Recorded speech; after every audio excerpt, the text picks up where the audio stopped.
দর্শক, এনডিপি অনলাইনের বাজেট প্রত্যাশা অনুষ্ঠানে আপনাদের স্বাগতম জানাচ্ছি। আমি মোস্তাফিজুর রহমান।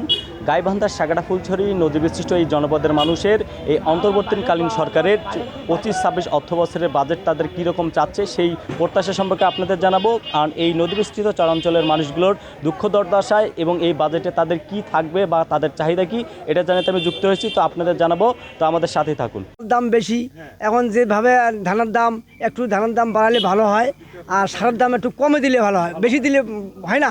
এখন আমাদের পথ হয় না, হ্যাঁ অনেক খরচ আমার।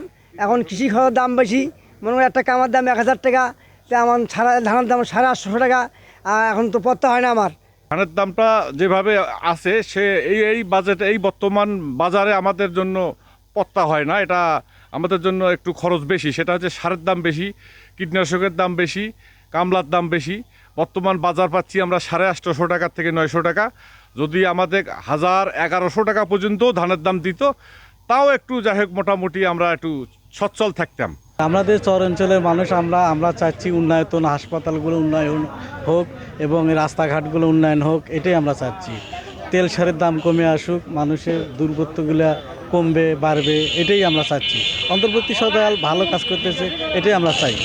শহরের মানুষ আমরা খুব অসহায়, আমাদের রাস্তাঘাট নাই, আমাদের মনে করো চিকিৎসার কোনো ব্যবস্থা নাই। বন্যা আইলে আমরা কলা গাছের ভেলায় মনে করো চলাফেরা করি।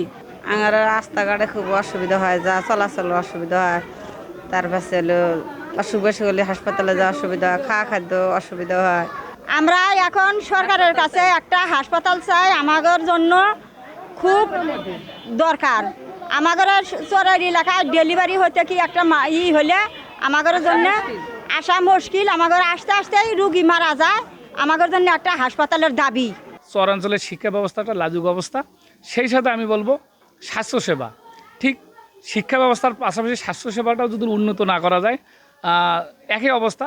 ওখানকার লোকজনের ওখানে যেহেতু হাসপাতাল, ক্লিনিক বা কোনো প্রকার চিকিৎসা ব্যবস্থা না থাকার কারণে এই 60-65 হাজার জনগণ সাফার করে পড়বার লাগলে ফুলছড়ি হাসপাতাল, গাইবান্ধা সদর এবং বিভিন্ন ক্লিনিকে। কিন্তু তারা আসতেই দেখা যাচ্ছে তাদের আসতে হয় হয়তো বা জলযোগীতে অথবা দেখা যায় নৌকায়। দেখা যায় আস্তে আস্তে অনেক রুগী মানে নষ্ট হয়ে যায়। বিশেষ করে ডেলিভারি কেসের মায়েদের জন্য মানে বিশেষ করে বেশি কষ্ট ভোগ করতে হয়। অনেক সময় দেখা যায় রাস্তার মধ্যে ডেলিভারি হয়, অনেক সময় দেখা যায় বাচ্চা দেখা যায় মানে গর্ভেই মৃত্যুবরণ করতেছে বা মা মৃত্যুবরণ করতেছে। তবে চরাঞ্চলে যদি এই হাসপাতাল যদি স্থাপন করা যায় এই 60-65 হাজার লোকের জন্য, তাহলে হয়তো বা সুচিকিৎসাটা ওখানে পাবে, এই ধরনের বিপদ থেকে জনগণ রক্ষা পাবে।